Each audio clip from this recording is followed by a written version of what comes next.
আমার স্বামী যখন এই পৃথিবী ছেড়ে চলে গেলেন তখন আমার জীবনে অনেক পরিবর্তন এসেছিল। আমি তখন 2 সন্তানের মা এবং একই সঙ্গে একটি ক্লিনিকে কাজ করতাম। সেই সময় আমার ভাগ্নে আমাদের সাথে থাকত এবং পড়াশোনা করত। একদিন রাতে আমি প্রচণ্ড কোমরের ব্যথায় ভুগছিলাম। পাশের রুমে আমার ভাগ্নে ছিল। তাই তাকে ডেকে বললাম, আমার কোমরে প্রচণ্ড ব্যথা, তুমি কি একটু মালিশ করে দিবে যাতে ব্যথা কমে যায়? সে এসে আমার কোমরে হালকা করে মালিশ করে দিতে শুরু করল, আর আমি ঘুমিয়ে পড়লাম। সকালে উঠে দেখি সে আমার সাথেই ঘুমিয়ে পড়েছিল। পরে দেখলাম সে ইতোমধ্যে আমার মেয়েদের স্কুলে পাঠানোর জন্য প্রস্তুত করেছে। আমি অনেক সুন্দর ছিলাম, একটু স্বাস্থ্যবান হওয়ায় আমাকে আরও বেশি আকর্ষণীয় লাগে। আমি নিজের শরীরের অনেক যত্ন নিতাম। আজকের গল্পটি হবে স্পেশাল, রেডি থাকো। দয়া করে গল্পগুলো ভালো লাগলে ভিডিওটি লাইক, শেয়ার এবং চ্যানেলটি সাবস্ক্রাইব করো প্লিজ। আমার ভাগ্নে যখন আমাদের বাড়িতে থাকতে শুরু করেছিল তখন সে ঘরের কাজেও সাহায্য করত। একদিন আমি লক্ষ্য করলাম সে মাঝে মাঝে আমার দিকে কৌতূহল নিয়ে তাকিয়ে থাকে, হয়তো আমাকে একজন দায়িত্ববান হিসেবে দেখার চেষ্টা করছিল। যেহেতু আমি তাকে নিজের সন্তানের মতোই ভালোবাসতাম, তাই কিছুদিন পর আর এ বিষয়টা নিয়ে ভাবিনি। বাড়িতে আর কেউ না থাকায় আমি সব সময় হালকা পোশাক পরতে ভালোবাসতাম। এক রাতে আমি বেশ দেরিতে ঘর থেকে বের হলাম। বাইরে বেরিয়ে দেখি ভাগ্নে তখনও জেগে আছে। প্রথমে ভাবলাম হয়তো পরীক্ষার জন্য পড়াশোনা করছে, কারণ তার পরীক্ষার সময় ঘনিয়ে এসেছে। ভাবলাম একটু তার সাথে কথা বলি। তার ঘরের দরজার কাছে গিয়ে দেখি দরজাটা অল্প খোলা। দেখে মনে হলো সে হয়তো কিছু দেখছে। আমি তাকে বিরক্ত না করার জন্য ধীরে ধীরে এগিয়ে গেলাম তার কি করছে সেটা দেখতে। কিছুক্ষণ পরে আমি বুঝতে পারলাম সে এমন একটি ভিডিও দেখছে যেটা আমার পরিচিত কিছু বলে মনে হচ্ছিল, তবে বিষয়টা ছিল বেশ ব্যক্তিগত। তখনই উপলব্ধি করলাম সে হয়তো জীবনের এক নতুন অধ্যায়ে পা রাখছে, যেখানে কৌতূহল এবং পরিবর্তন স্বাভাবিক। আমি তাকে কিছু বললাম না, কারণ আমি জানি এই বয়সে এমন কৌতূহল অনেকের মধ্যেই আসে। সময়ের সাথে সে নিজেই বিষয়গুলো বুঝে নেবে। আমার ভাগ্নে কুনাল যখন শহরে পড়াশোনা করতে এলো তখন আমাদের ঘরে এক নতুন প্রাণের সঞ্চার হলো। তার আগমনে আমার মেয়েরাও যেন আবার হাসতে শিখল। আমি একজন বিধবা মা হিসেবে অনেক সংগ্রাম করেছি। জীবনের একাকিত্বে আমার হৃদয় প্রায়শই ভারাক্রান্ত হয়ে পড়ত, কিন্তু কুনাল এর উপস্থিতি আমাদের পরিবারে এক নতুন আশার আলো এনে দিয়েছিল। আমার একাকিত্ব কাটানোর সঙ্গী ছিল কুনাল। তাকে আমি অনেক ভালোবাসতাম। কুনাল আমাদের সঙ্গে থাকতে শুরু করার পর আমি বুঝতে পারলাম সে কেবল একজন আত্মীয়ই নয়, একজন ভালো বন্ধু হয়ে উঠেছে। আমি তাকে নিজের সন্তানের মতোই ভালোবাসতাম। আমার ছেলে মেয়েদের খুশি রাখতে এবং তাদের দেখাশোনা করতে আমি সবসময় চেষ্টা করেছি। অনেক চ্যালেঞ্জ সত্ত্বেও আমি আমার পরিবারের জন্য শক্ত হয়ে বেঁচেছিলাম, যেন আমার মেয়েরা কোনো কষ্ট না পায়। আমার জীবনের দুঃখ ও একাকিত্ব কাটিয়ে ওঠার জন্য আমি নিজেকে কাজে ব্যস্ত রেখেছিলাম। আমি ক্লিনিকে কাজ করতাম, আর কুনালও মাঝে মাঝে আমার কাজে সাহায্য করত। ওর সাথে সময় কাটাতে গিয়ে মনে হয়েছিল আমার জীবনে আবার আনন্দ ফিরে এসেছে।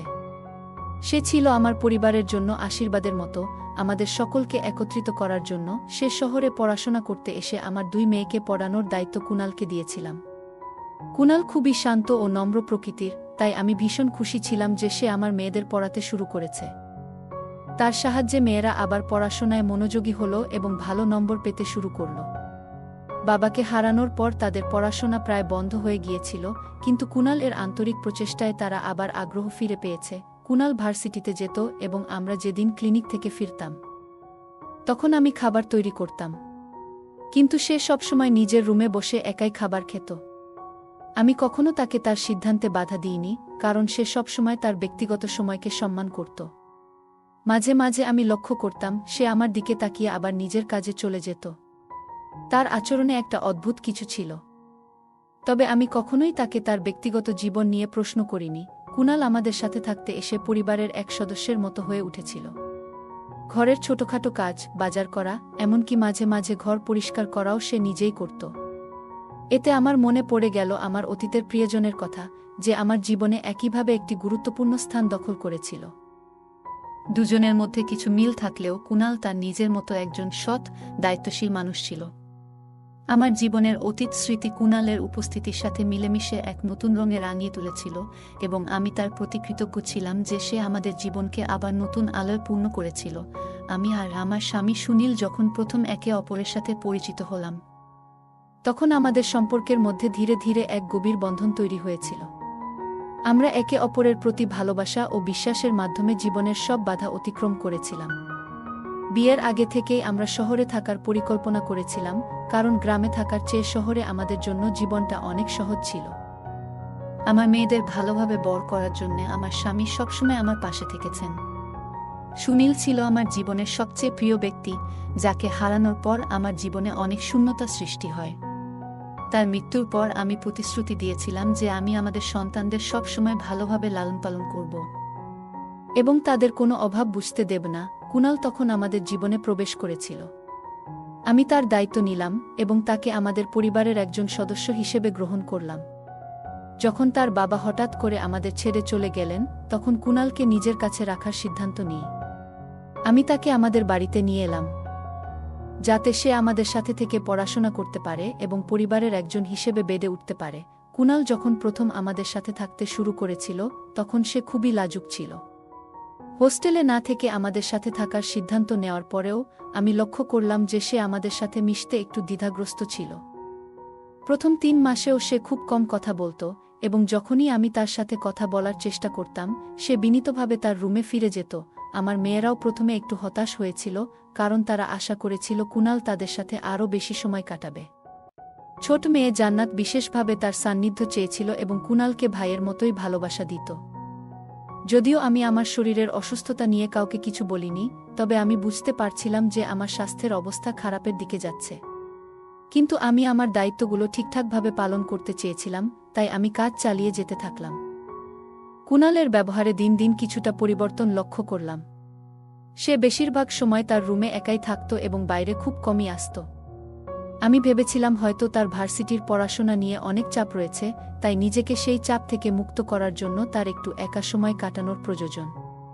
তবে তার বয়স মাত্র 20 বছর এবং আমার দায়িত্ব ছিল তার খেয়াল রাখা। শহরের জীবন একজন কিশোরের জন্য কখনো কখনো চ্যালেঞ্জিং হতে পারে, বিশেষ করে যারা গ্রামের পরিবেশ থেকে এসেছে।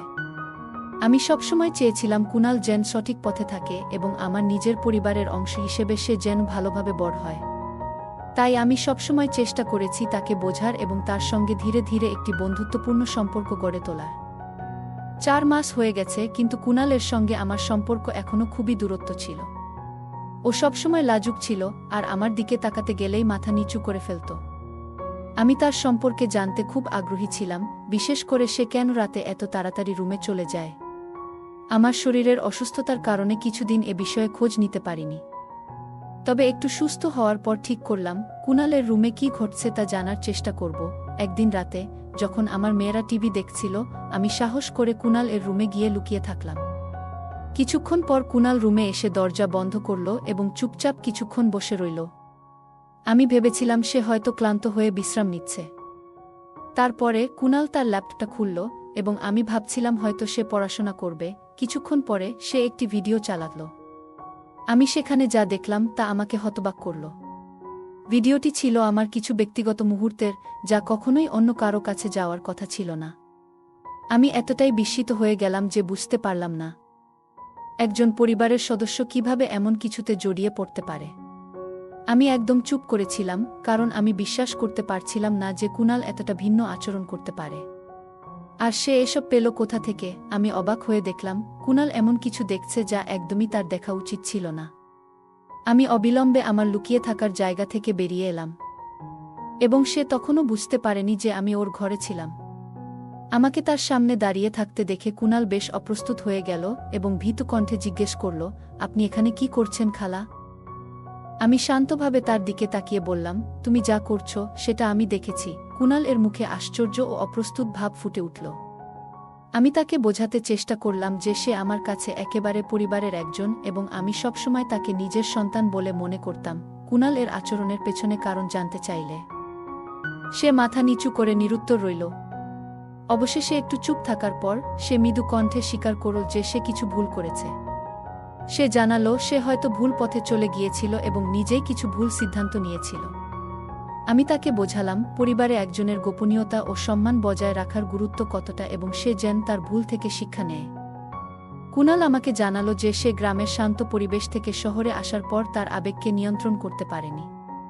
একদিন সে তার এক পুরনো বন্ধুর সঙ্গে কথোপকথনের সময় অদ্ভুত পরামর্শ পেয়েছিল। সেই বন্ধুটি তাকে বলেছিল নিজের মনের কৌতূহল মেটানোর জন্য বাড়িতে একটি ক্যামেরা বসাতে। কুনাল স্বীকার করল যে একদিন সে সুযোগ পেয়ে আমার ঘরে গোপনে সেই ক্যামেরা লাগিয়ে দেয়।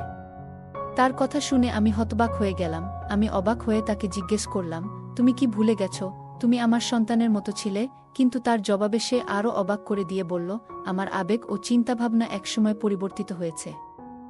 আমি আর ছোট্টি নই। শহরে আসার পর থেকেই আমি তোমাকে ভিন্ন চোখে দেখছি। তার এই কথা শুনে আমি অবাক হয়ে গেলাম। তার কথাগুলো আমার জন্য ছিল খুবই ধাক্কা দেওয়ার মতো। সে নিজের আবেগ এবং অনুভূতির কথা স্বীকার করছিল যা আমি আগে কখনোই কল্পনা করিনি।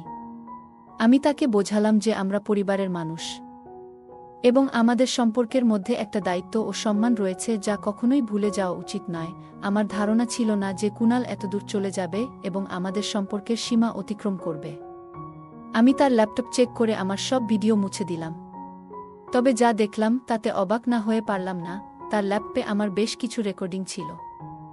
আমি তাকে বললাম, তুমি এখনই তোমার জিনিসপত্র নিয়ে চলে যাও। আমরা একই ছাদের নিচে থাকতে পারি না। আমি স্পষ্ট করে বলেছিলাম যে আমি কোনো ধরনের জটিলতা বা অস্বস্তি চাই না, তাই সে যেন শান্তভাবে আমার জীবন থেকে চিরতরে চলে যায়। আমি তাকে আশ্বস্ত করেছিলাম যে আমি এই বিষয়ে ভাই বা পরিবারের অন্য কাউকে কিছু বলবো না, তবে সে নিজেই তার সিদ্ধান্ত নেবে। কুনাল আস্তে আস্তে তার জিনিসপত্র গুছিয়ে নিতে শুরু করল। আমাদের জীবনে অনেকে ভুল করে, বিশেষ করে তরুণ বয়সে, যখন অনেক বিষয় পরিষ্কারভাবে বোঝা যায় না। আমি আল্লাহর কাছে কৃতজ্ঞ যে আমার সন্তানরা তখনও ছোট ছিল এবং তারা এ ধরনের কোনো ভুলের শিকার হয়নি। এই ঘটনাটি আমাকে শিক্ষা দিয়েছে কোনো অবস্থাতেই নিজের সতর্কতা হারানো উচিত নয়। গল্পটা কেমন লাগলো জানাতে ভুলবে না। আরও মজার মজার রোমান্টিক গল্প শুনতে চাইলে ভিডিওটি লাইক, শেয়ার এবং চ্যানেলটি সাবস্ক্রাইব করতে এবং বেল আইকনটি ক্লিক করতে ভুলবে না। ধন্যবাদ।